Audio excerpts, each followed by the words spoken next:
Om Kujandam Rama Rameti Madhuram Madhuraksharam Aruhya Kavita Shakham Vande Valmiki Kokilam Yasya Jnana Prabhavamatulam Ramachandrasya Moham Dhuri Kritva Sakala Jagadamadvayam Khoshitam Cha Tam Yogindram Nigamanilayam Brahmana Putra Rupam Anandabdhim Guruvaramaham Shri Vasishtam Prapadye.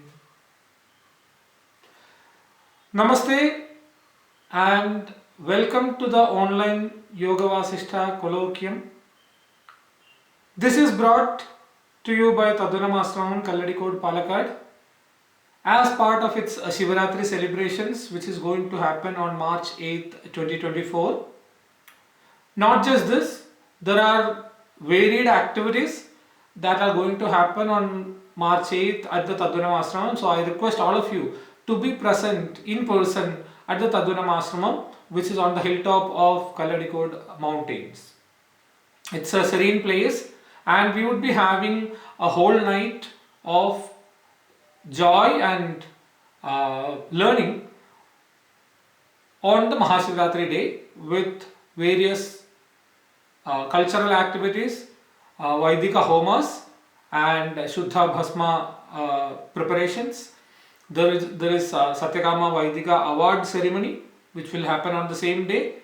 So numerous activities are being arranged for people who want to know the truth, know the self, and to immerse in the bliss. Over the past few days, we have been looking into the Yoga Vasishta through various stories, even though they are small stories and we couldn't go into the entire depth of the stories. I believe it would have kindled in your heart some kind of a thought about the reality of the world, and it would have given a clarity into what is the real nature of the world and what is it that we can do to achieve our own self. We looked into Rama's stories, we looked into Leela's story, we looked into Suchi's story, we looked into Lavana's story, and we, in the last session, we looked into the various stages of mind in the Ajnana Bhumikas. So the 7 Ajnana Bhumikas, which are Bija Jagrat, Jagrat, Mahajagrat, Jagrat Swapnam, Swapnam, Swapna Jagrat and Sushupti. These are the 7 Ajnana Bhumikas, ignorant path, ignorant levels, ignorant stages that a mind goes through.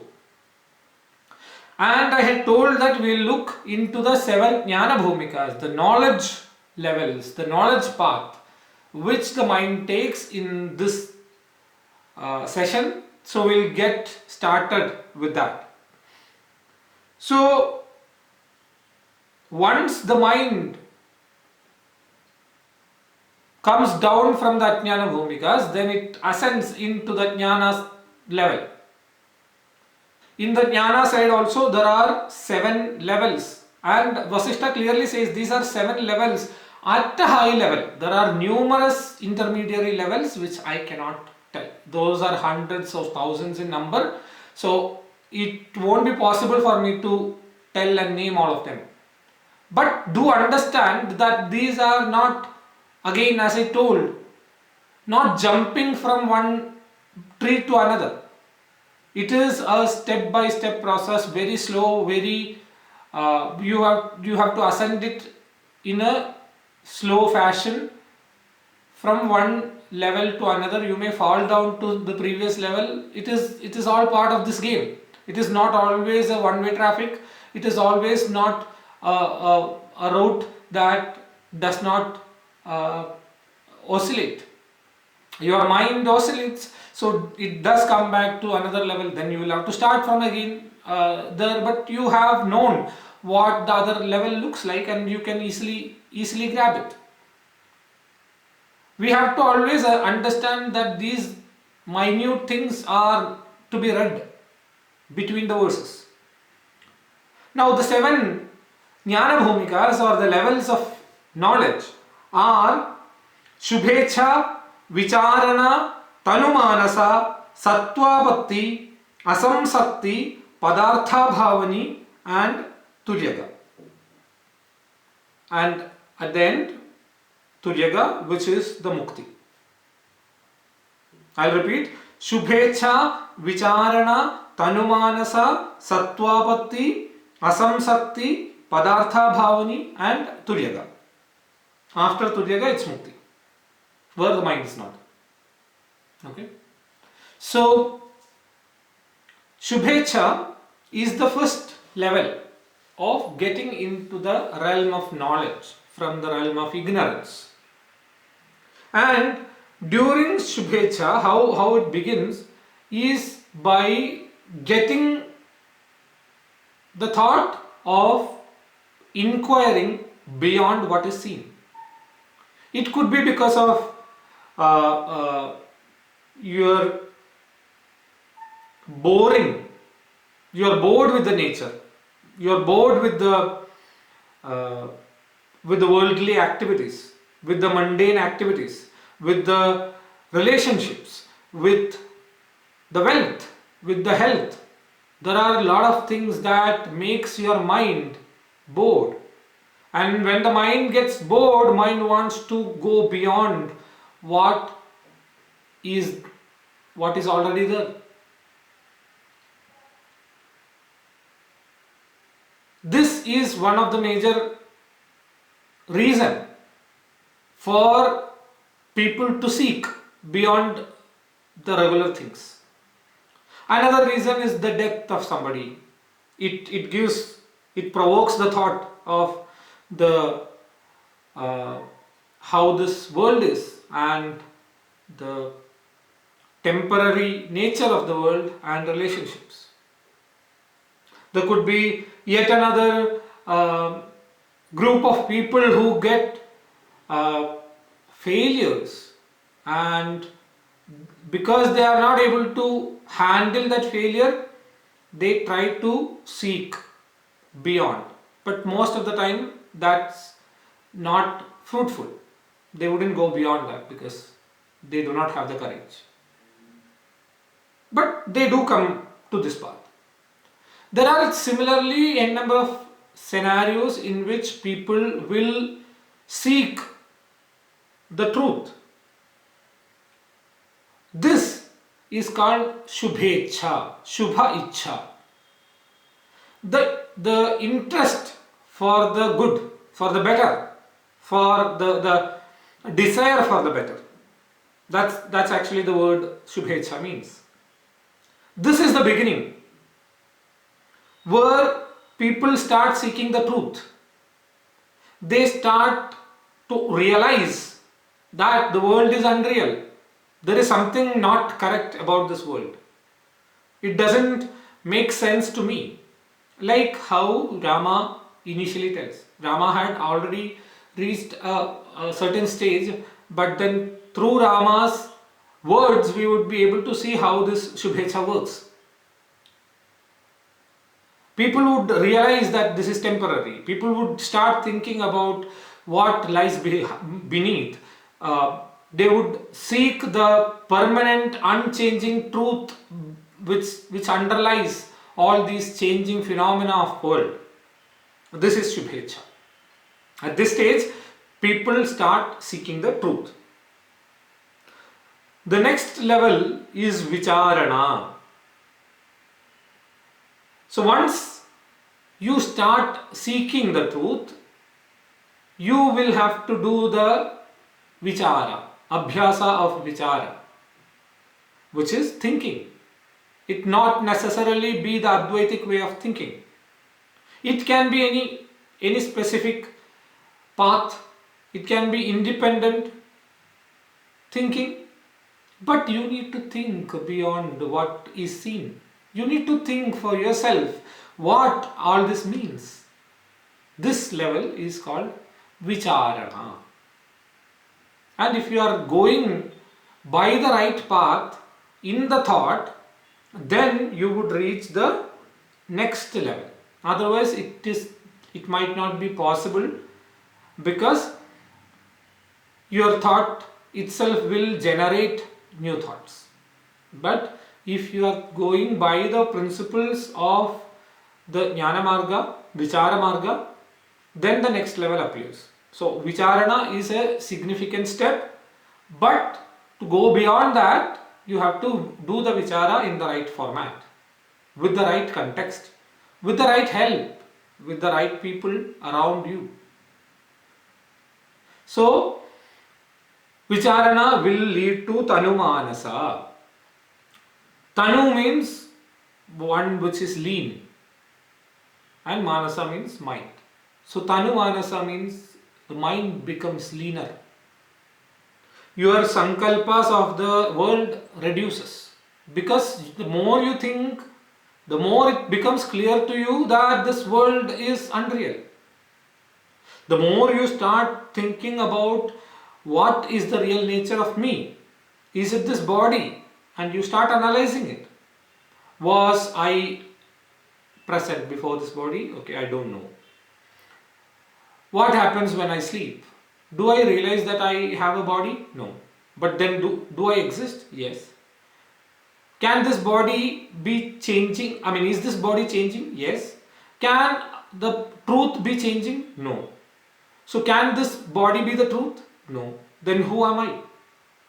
You start realizing at every stage that you are not these inert things.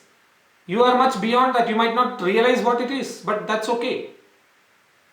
You would realize that this body is not something which you need to care about or realize yourself with. That is a great progress.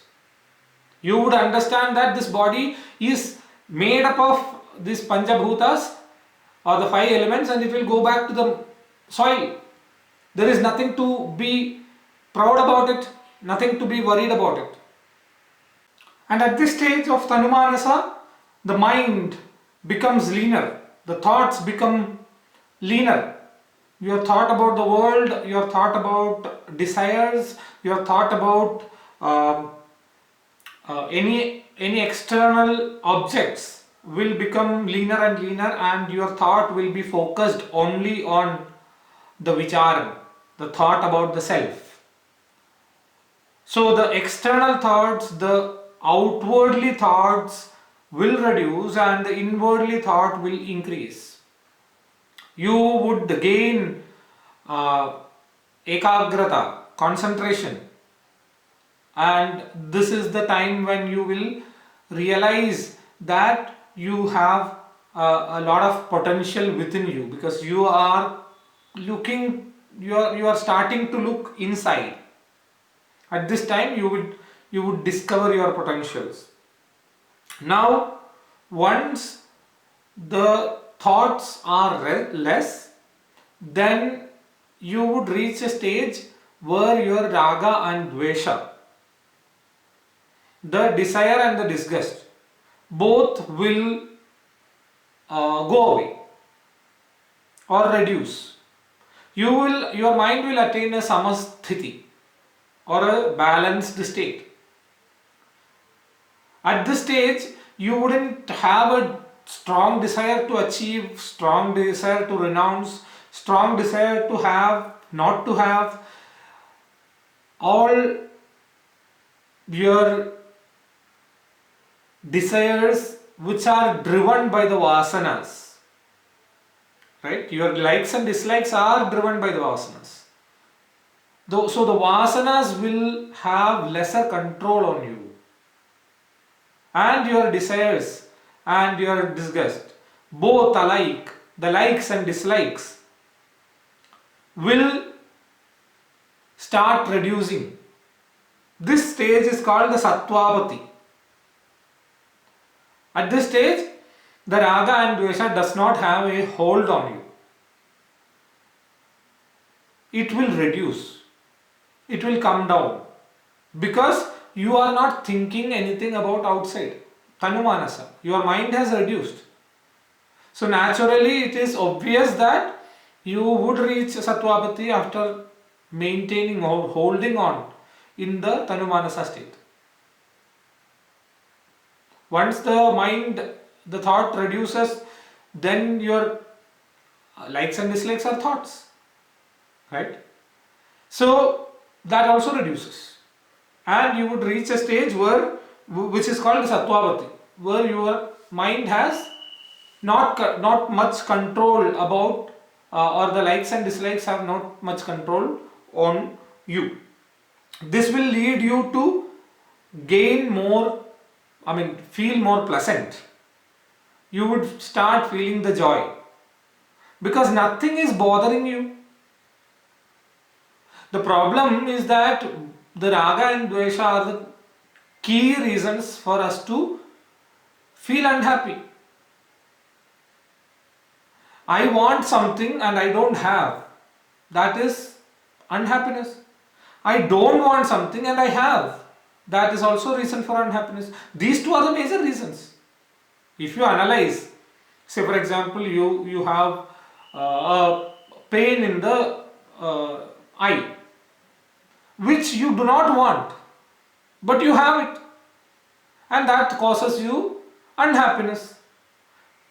If you can remove, or your mind can accept it as it is, okay, there is a pain in the mind, in my eye, I didn't want it, I don't want to remove also.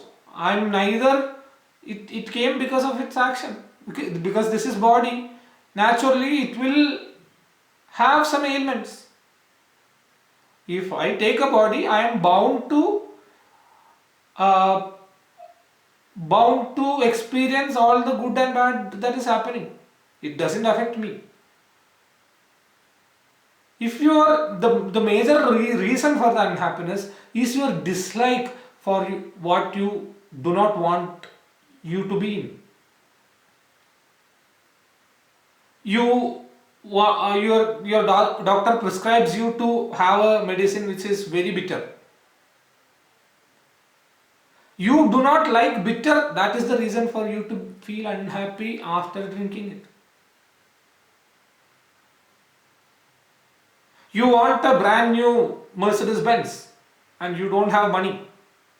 You want, and that is the reason why you are unhappy. I am just giving some examples for you to think about it. We think raga and dvesha are something beyond this world. Those who are sannyasins, they alone can get rid of it. We have to start practicing it from our level to make the mind balance.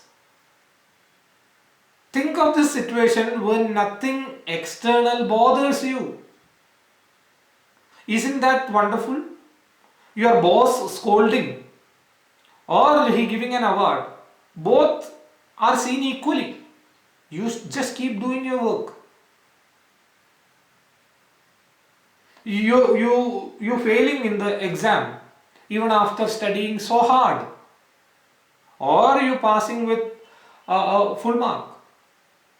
If you can make your mind see both of these as equal, or don't ever bother about what comes, the desire to have something or to not have something, if we can control that, the life will be joyful.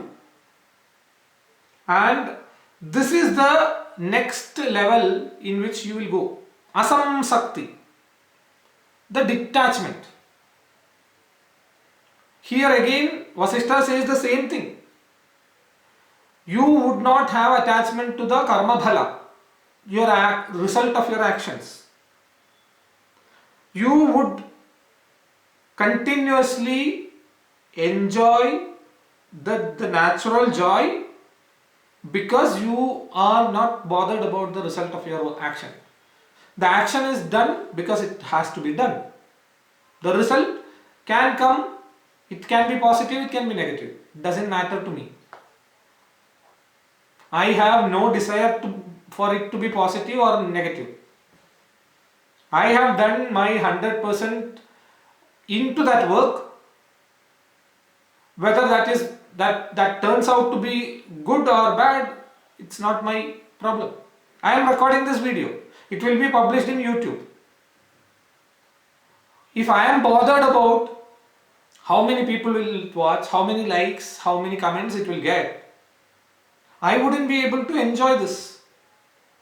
I wouldn't be able to actually remind myself of these principles of Yoga Vasishta, because I will be always in the 2 days later YouTube channel, that how it will look like. This is very what you call elaborately explained in the Gita. You can go through that. But here also it says, once your mind reduces, your raga and dvesha, likes and dislikes reduces, and then your attachment towards the result of the work reduces, which is called the asamsakti stage. Tanumanasa, sattvavati, and now asamsakti. After this asamsakti stage, your mind enters into padartha bhavana. In padartha bhavana, your mind will start seeing Brahman everywhere. The mind will remove the inert bhavanas, the bhavanas on the inert things, the world, the body, the mind.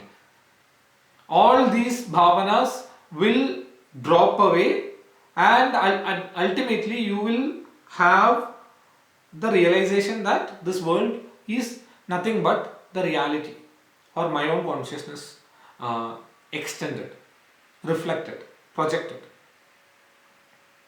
This stage is called padartha bhavana, pada artha bhavana. The bhavana will look into the essence of the existence. Padartha bhavana. Next is the last stage, which is turyaga. Turyaga means sada sahaja brahmanishta, which means always natural state of mind on Brahma, natural existence on Brahma. This is turyaga. So turyaga again is the final stage where people will become Jivan Muktas. So these are the 7 levels of jnana or knowledge. Now you see how well defined, and again remember that there are multiple levels in the middle. How efficiently they have portrayed the path through which we should go. Isn't it a shame if we do not at least try to descend from the Ajnana Bhumikas and ascend in the Jnana Bhumikas? As I told, we might fail. It is okay. It is okay to fail. But you will never fall. Because this is a path where that is not a possibility.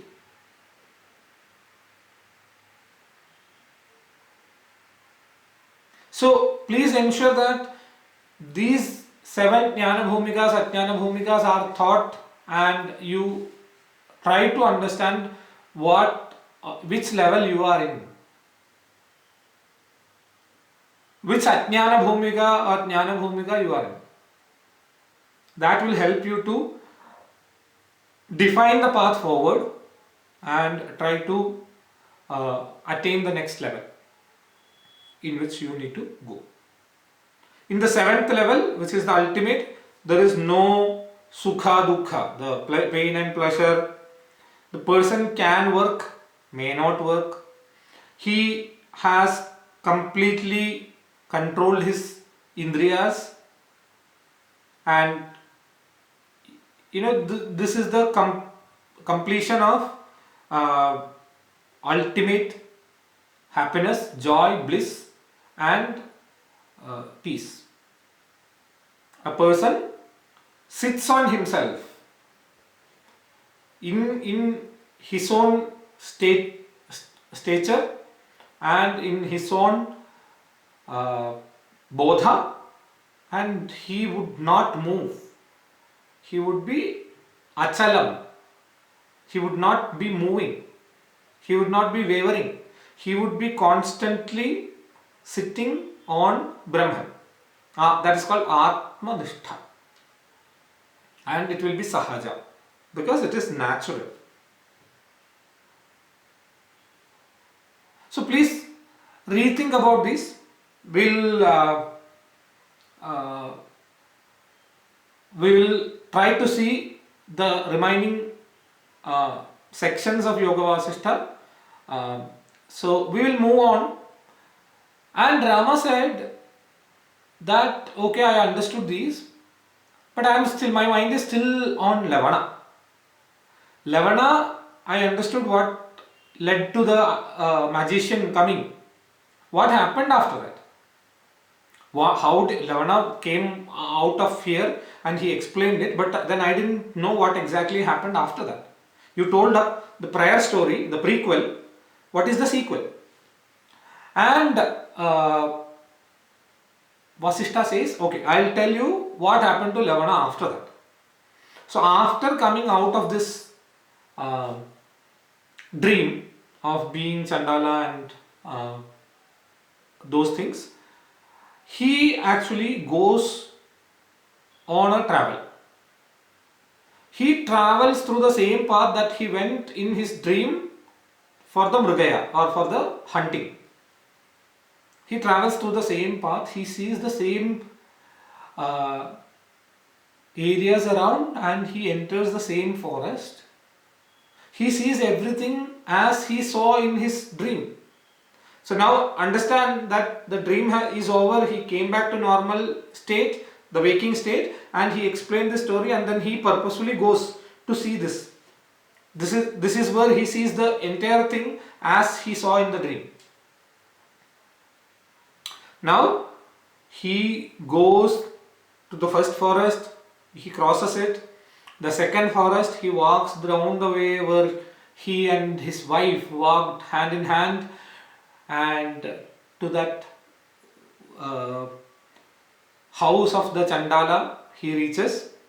He sees everybody whom he knew. There are people still living whom he knew. There is his wife's father, who is now old, but he is still living, bearing the sadness, the sorrow of losing his his daughter and son-in-law and kids. He is still living there. He saw the huts of that village in the same fashion. He saw the father-in-law, he asked about it, and he told exactly the story that Lavana saw in his dream. He told a king came, and that king married my daughter. They had 3 kids, and then came a famine in which they had to leave, and they all died, and I am here left. I have nobody to take care. And he started crying. The king was astonished. He never thought that the dream that he went through will be seen by his own eyes after he comes to normalcy. And it actually did happen. So Lavana gives some presents to the villagers because they were very kind to him, and he gives them some gifts and makes them happy, and he returns back home to the palace, and he becomes a jnani. a, a person who has understood the truth. Lavana thinks about this. How did my dream become a reality elsewhere? How did I experience all this? What I experienced in my dream, was it real? He started thinking about the way in which the world operates and found that this world is nothing but a mirage in which anything can happen and there is no point in pondering over it, and he drops the world and he becomes a jnani. All the jnanis are coming or are made out of such thought. The same question Rama also had. Rama asks, okay, how did the dream come to a truth? And Vasishta says that there is no logic for the way in which mind operates. How do you know which one is dream, which one is truth? You are saying that is dream, this is truth. But I am saying both are dreams. In dream, is there a dream which is more true than the other dream? Both are dreams. I just remembered, when I went to the Tadvanam Ashramam last week, the Jayakumar Ramakrishnan, who is there in the ashram, he, in the middle of the conversation, he gives a beautiful story of Ramana Maharshi, where one of the greatest shishyas or disciple of Ramana Maharshi is Kavyakantha Ganapati, and he is a great scholar. So once Kavyakantha, there could be errors in what I tell because I just heard and I just thought, okay, this is relevant here. Kavyakantha walks through the streets of Madras or Chennai, and to his surprise he sees Ramana Maharshi there, and he goes near to the Maharshi and asks, okay Maharshi, when did you come? And all this question answer, he prostrates before Maharshi, and they spend some time together. Now he tells this story to somebody else, and later this person who heard this, he comes to Maharshi and asks, Maharshi, I heard from Kavyakantha that he saw you in Madras, but haven't you been here always? Have you left for Madras at any point of time? Then Maharshi says, it's all the thoughts in the mind. And the person felt, relieved. Okay, so that was not a reality, it was just a thought in the mind of Kavyakantha that he assumed Maharshi was there. And Maharshi adds, just like you are seeing me. So in this world, you cannot really realize which one is real, which one is false. And the fact is that everything is false. Everything is a Brahma, everything is an illusion, everything is an imagination. So don't go behind finding the reality behind the imagination. There is no reason for that. Finding the logic behind the imagination, there is no use for it. Finding the truth behind whatever you see, because it will collapse once you realize that this is all imaginary. Your whole world will collapse, and before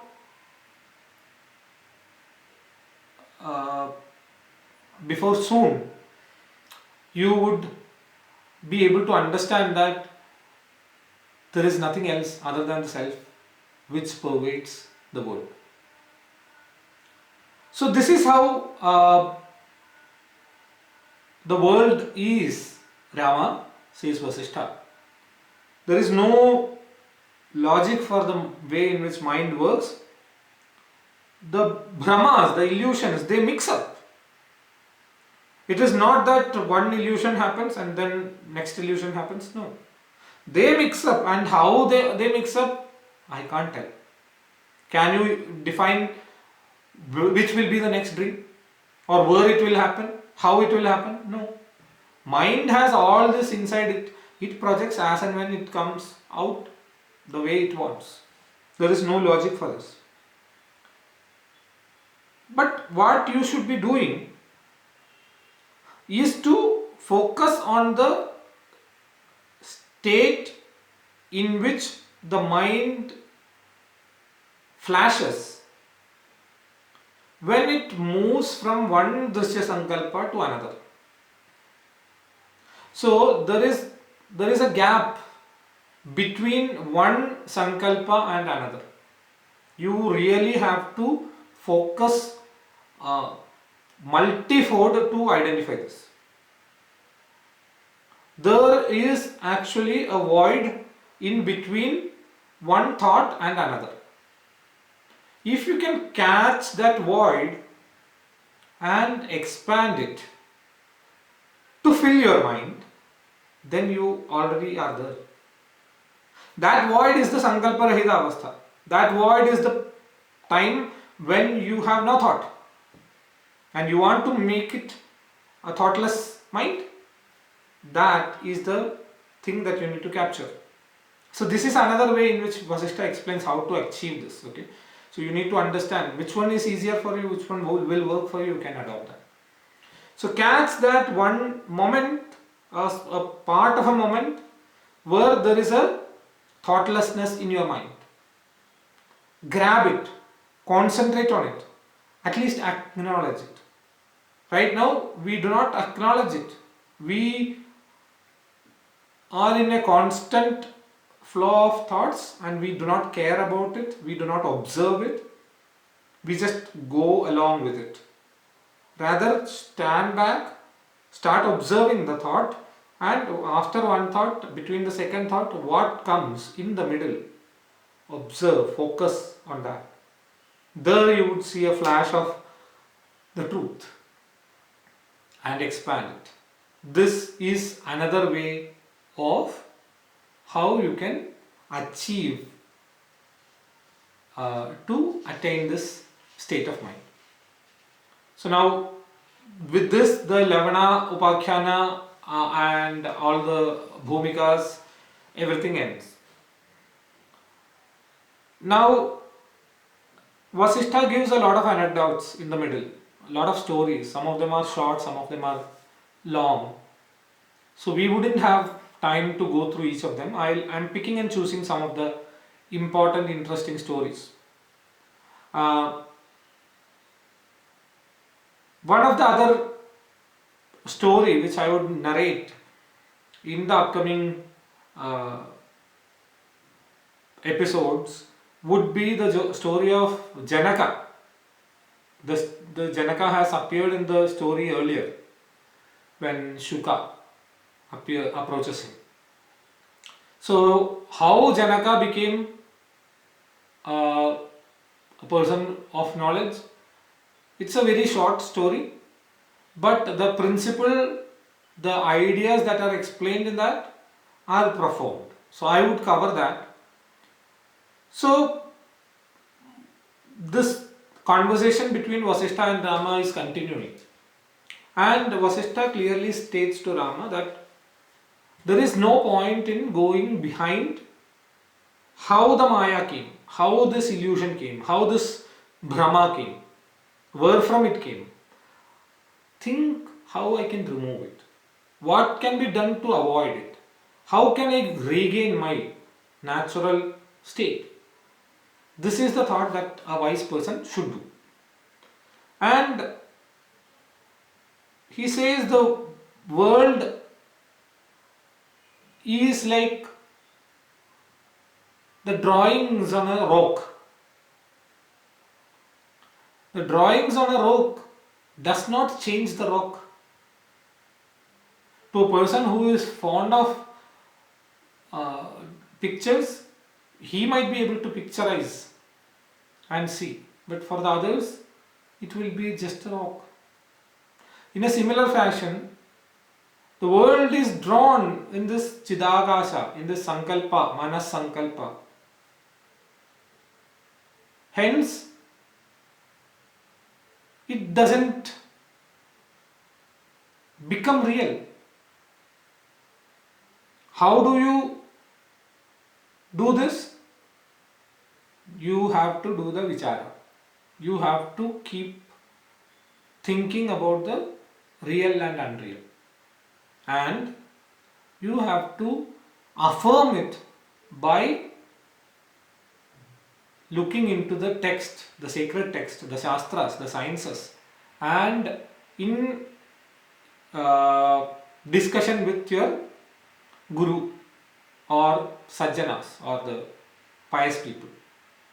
You have to be in constant company of them so that you can affirm, you can gain conviction about your thoughts, you can hear from them things that will help you to make sure that you are in the right path, you are doing the things appropriately.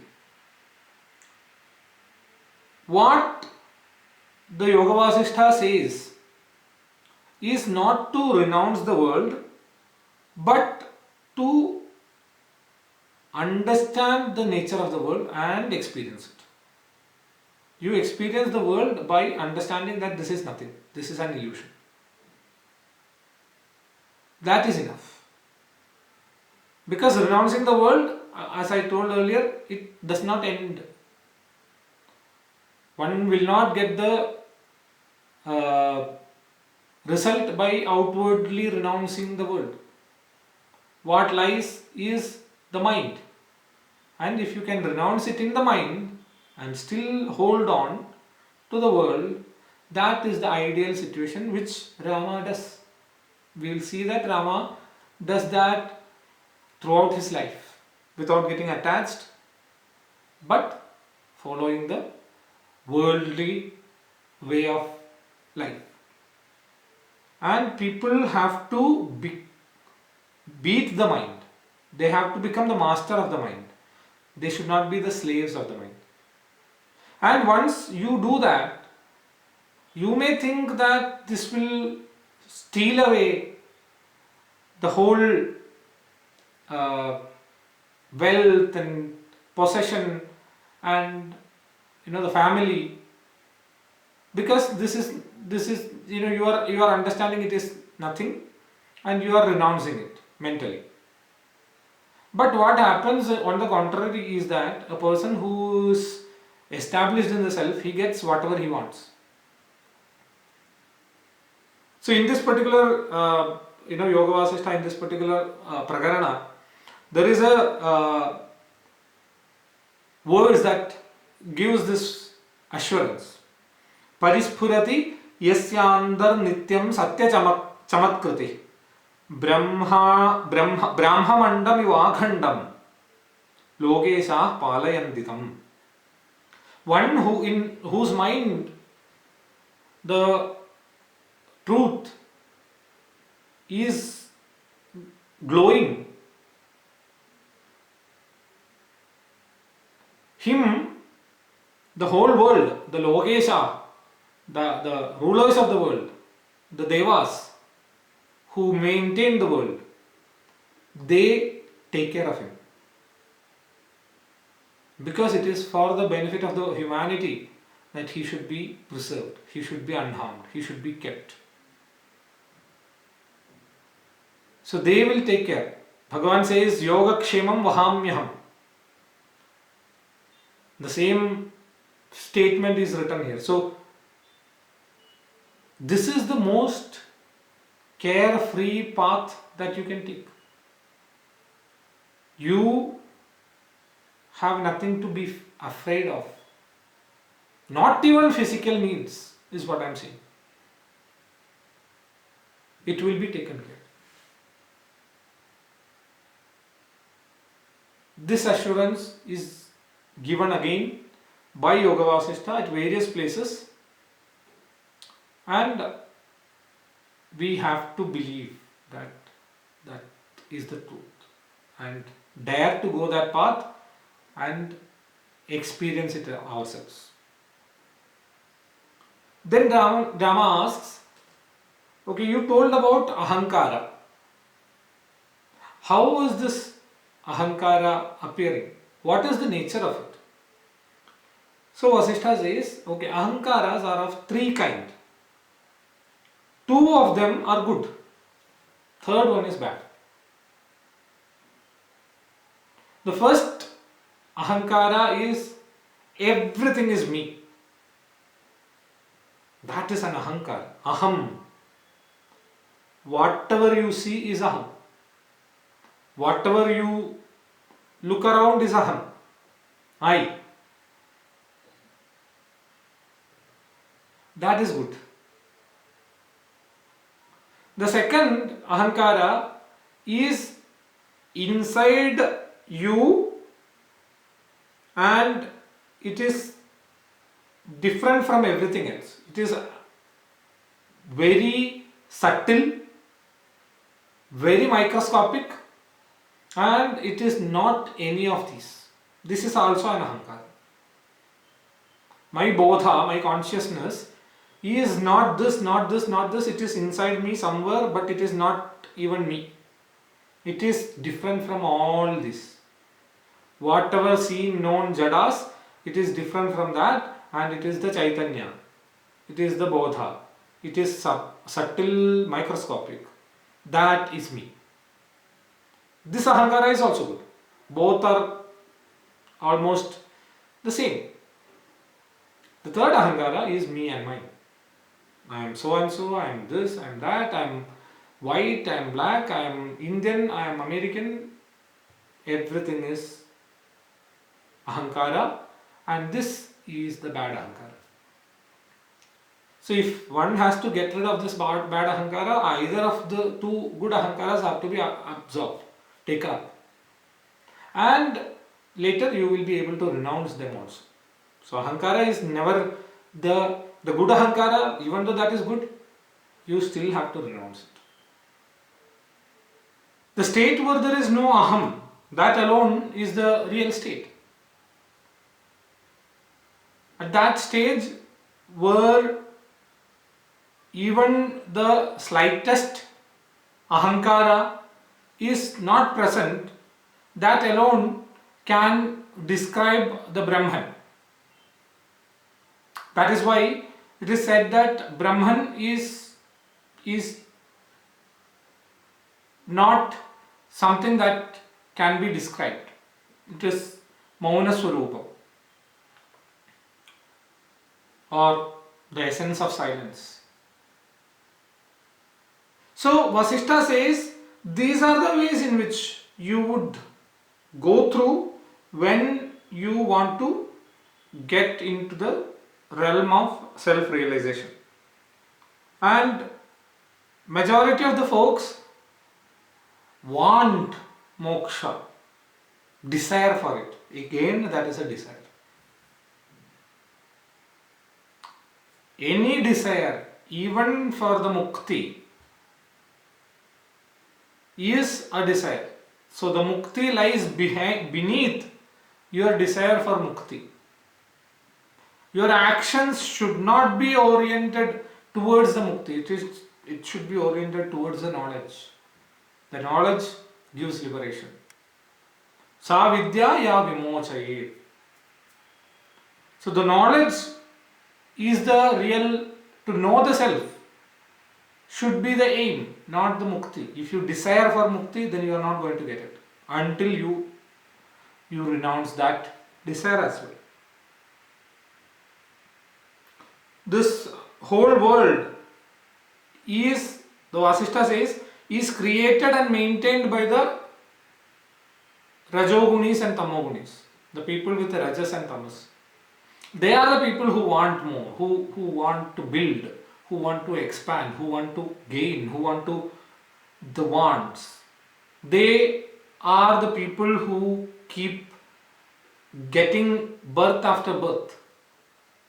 For Sattva Gunis, the pure people, it is very easy to renounce, and they would do it after a while. So they wouldn't get entangled in this life and death cycle. Only the Rajogunis and Tamogunis are getting entangled. So this world is running like this, because of these Rajogunis and Tamogunis. And in various places it is explained in various ways. In Yoga Vasishta. So the Sattva-guni or the pure person, the Yoga Vasishta says, will renounce the world like a snake giving away its skin. It is as natural to him, as easy to him, as silly to him to renounce this world for Sattva-guni. But for Rajoguni and Tamoguni, this me and mine and all this entanglement will never let them leave this world, and hence they live unhappily. The problem, Vasishta says, is that this self-realization, self-knowledge, this the Sahaja Ananda, the bliss, the natural bliss is present in everyone. But people have forgot. People have assumed themselves to be something else. They have forgot. What one should do when one forgets is trying to remember. This trying to remember is called the Vichara. Vichara is nothing but trying to remember your real nature. Okay, who was I? Who am I? This thought, the who am I thought, will end up in the ahankara which we initially told, which comes as impulses in the hridaya. And once you get hold of it, you can go beyond it and be it. This ahankara itself is not the real essence. You have to grab it and then go and just be it. Where there is no impulse coming up. You just be it. Right now it is an impulse that I am.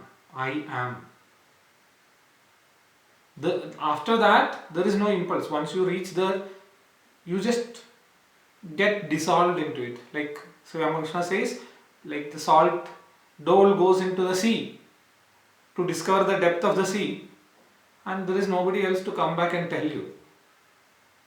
The same way, once you get into that self, you just be it. You wouldn't be able to come back and tell what it is.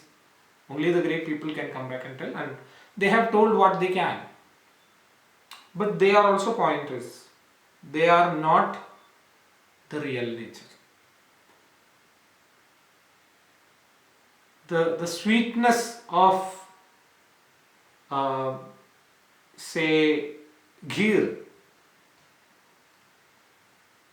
how much ever you describe it, it still is much lesser than the actual experience of the sweetness of the ghee. You can talk on it for 1,000 hours, but the real essence is something else. This yoga, any text including the Yoga Vasishta, is mere indication towards the path. Until that stage, people can take you. They can show you the path. They can get to the brim of that Ananda Sagara. Once you jump, then you would realize that okay, whatever they have told is much lesser than what it really is.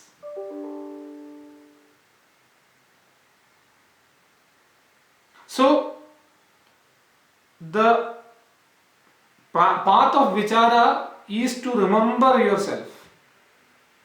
Once you start remembering that, then you would start viveka and vairagya. You would feel this world is nothing when it compared to your real nature. This is unreal. And you would realize what is the essence and what is the non-essence. What is jada and what is chaitanya. This viveka and vairagya will fill the heart, and at that point of time you would be in a position to renounce the maya.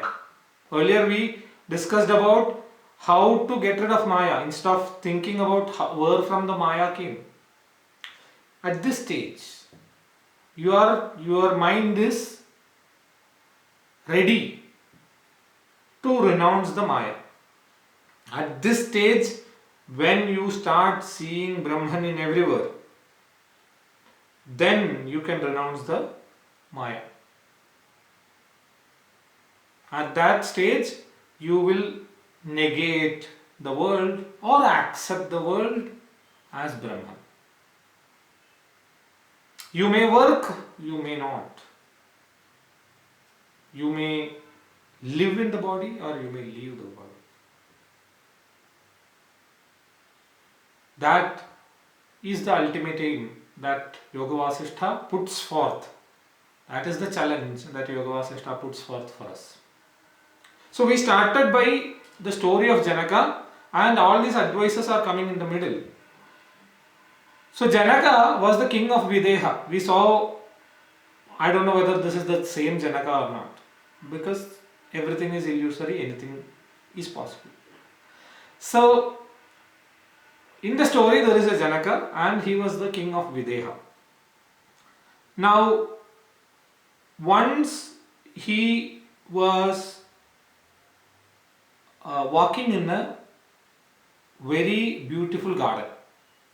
The garden with full of flowers, lotuses blooming, the bees are humming around, the pond is filled with water, blue in color, very beautiful, very much giving mental peace. So Janaka was walking in that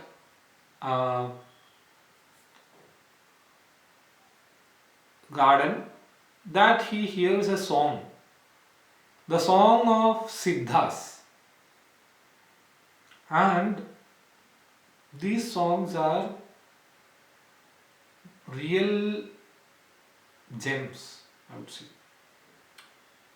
They are at a poetically at a very different level, and they are the real they show the real essence of the Atman. There are numerous verses, but these Siddhas talk about the Ananda, the bliss that they are experiencing. We are doing the upasana, we are doing the prayer to that Atman, which is shining inside us when this Triputi, the seer, seen and seeing, disappears.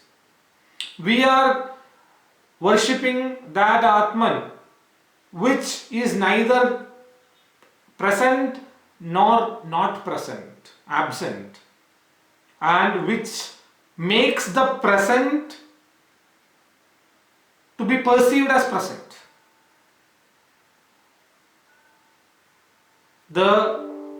We worship the Atman which pervades the whole universe and which shines through them.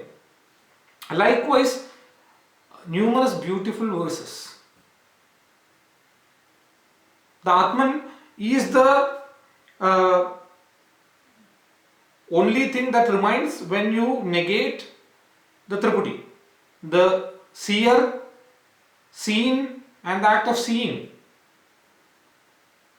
These three, the doer, the act of doing, and what is done, or on which it is done. Everything in the world is woven using these three nets. If this Tripudi can be removed, what remains is the Atman, the Bodha, and we are worshipping that. It is neither present nor absent. How can you say? Because when you are that, there is no point of being present or absent. But in its presence, everything becomes, or everything is perceived as present. Because the Bodha is there, because the Atman is there, this world we are experiencing. We are saying, okay, this is here, this is not here. We are able to experience it because of that which is neither present nor absent. And that Atman we are worshipping. We are worshipping the Atman which shines through the different upadhis. So likewise, the Siddha's beautiful Gita, the Siddha Gita, he hears and he gets enchanted by them. Janaka thinks, okay, what am I doing here? So most of these verses of Janaka would resemble what Rama told. What is this world? What am I doing here? I see these Siddhas who are happy, who are joyous, who are blissful. And here I am busy in ruling this country and I am not happy. What is the purpose of this life? What is this time doing to world? Isn't the time killing the wise and the brave and everyone else? Everybody goes to death. The childhood, the youth, everything decays and the whole life is going into something like a void. I don't realize this. I need an answer for this. And I am not going to remain here for any reason. And he leaves the country and goes into a mountain. So many of these verses will resemble what Rama told. Okay. So he goes to a mountain and from there he views the entire country. He sees people suffering, people getting entangled in worldly things, the wealth, the fame, and people are not having any peace of mind whatever they do. And then he feels that am I also in this? I also fell into this. I have never thought beyond what the worldly affairs that I had. How pity that I couldn't find my own self all these years. I am going to do it right now. I am going to think about the real nature of the world and I am going to shake off my delusion that this world is real. And with this thought, he sits there and does the vicharam or the thought about the real nature of the self. And in Yoga Vasishta, this every verse is like a gem, but sometimes you feel very happy by looking at some verses. And one of these is the words that Janaka recites when he realizes the self. If in physical science the word eureka is being used to exclaim about a new discovery, which was initially told by Archimedes, I think in spiritual world, maybe this verse or this word should be used when you discover the truth. In fact, the Vedic rishis had been using various ways to demonstrate their ecstasy, their joy, their bliss, the end of their journey. Vedahametam purusham mahantam. But here it is more profound. I feel it is more connecting with a common man. I can see the joy and the surprise and the sudden outburst of emotions in these verses. So Janaka says, Prabuddhosmi, Prabuddhosmi. Prabuddhosmi, Prabuddhosmi, Drishtas Choroyam Atmanaha. I am awake. I am awake. And I have found the thief which has been taking away my wealth of Atma, of the self. I was sleeping and this thief was taking it away, and now I am awake. Prabuddhosmi. And it repeats itself to show the ecstasy, the joy. Prabuddhosmi, Prabuddhosmi, Drishtaschoroyam Atmanaha. And who is the person, who is that thief? He says, it is the manas, it is the mind. The mind was the thief which was taking away myself from me. And now I have realized I am going to kill it.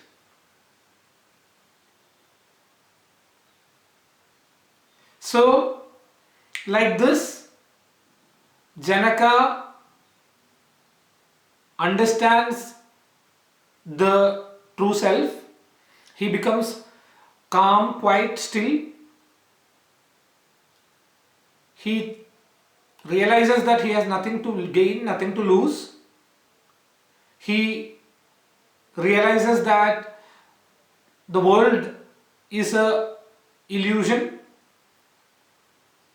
So the only thing that you need to take care is not to get entangled with it. Let it be there, let it be not there.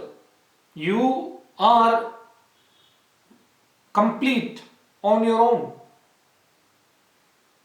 Hence, Janaka goes back to the country and rules the kingdom once again after becoming the Jnani, or the knowledgeable person. So, telling this story, Vasishta again tells to Rama what he has been describing all the while, that the mind should be your slave rather than you being the mind slave. And there is only one way that you can realize the self. It is by having thoughtlessness, mindlessness. So with this story of Janaka, we would conclude for today. We would be coming back with a lot of philosophical and spiritual stories and principles in the upcoming sessions. So please do watch this regularly. This is brought to you by Tadvanam Ashramam as part of its efforts to spread the message of Yoga Vasishta. There is this Yoga Vasishta colloquium which ends on March 7th, and on March 8th at the Tadvanam Ashramam there will be a Yoga Vasishta discussion that would be led by Jayakumar Ramakrishnan, and a lot of other activities, spiritual in nature, which will help you to elevate yourself from the level that you are in. So I request all of you to be present and be blessed on the occasion of Mahashivarathri. So until we meet in the next episode, it's a Namaste, Hari Om, Tat Sat.